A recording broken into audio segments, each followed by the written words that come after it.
How do you turn your ideas into assets? Then how do you boost value of those assets on a global marketplace? Those were among the questions on the agenda at the Business of IP Asia Forum in Hong Kong.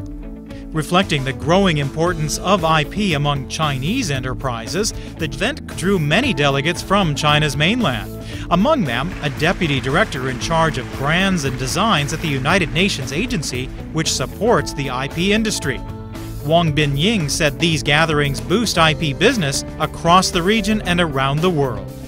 It will serve as a platform for all of us to think, to share, to exchange views and experiences in dealing with the IP in the context of a business, and to act for the common good in the future in order to make the intellectual property system better at all levels. Business leaders were also on hand to share their personal experience about how IP is becoming central to corporate strategies, a trend reflected by the way research and development institutions are increasingly making IP awareness part of the curriculum. We're seeing a great rise in the number of universities that, in addition to their classical offices of technology transfer, are building entrepreneurship centers, innovation centers, whatever you want to call them, beyond just doing sort of the bare nuts and bolts of technology transfer. I think Hong Kong, given its history as a trading market in so many different areas, I think that may lend itself very well to intellectual property as well.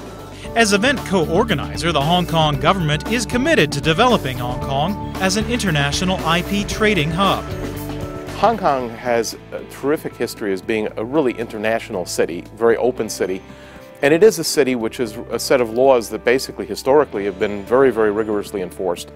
And so there is a level of trust in the system in Hong Kong which is a very good starting point. The trick going forward is, as that applies to intellectual property, the enforcement of intellectual property rights, if the extension is made from the core rule of law you have today to cover that area, and preferentially being able to then extend that also, of course, into the mainland, I think that would be an incredible win. On the eve of the forum, Hong Kong signed a strategic deal with more than 20 partners from across Asia, as well as Europe and North America. And the Hong Kong Trade Development Council relaunched the Asia IP Exchange, an online site offering information on more than 20,000 tradable IP assets, ranging from patents to copyrights. Sponsoring BIP Asia, we find it as a good way to come in touch with a lot of different technologies and entrepreneurs that come. We also get to mingle with other IP professionals. It's a small community and we're trying to grow it, and this is one great way to do that. The growing role of IP is also reflected in the growth of the forum, which after 3 years tripled in size to welcome some 1,700 people from 24 countries and regions.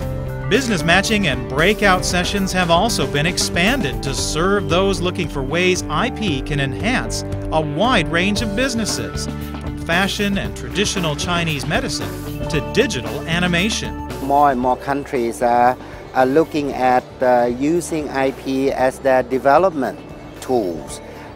So therefore you need to strategize it. You know, you're no longer using it as a technology protection.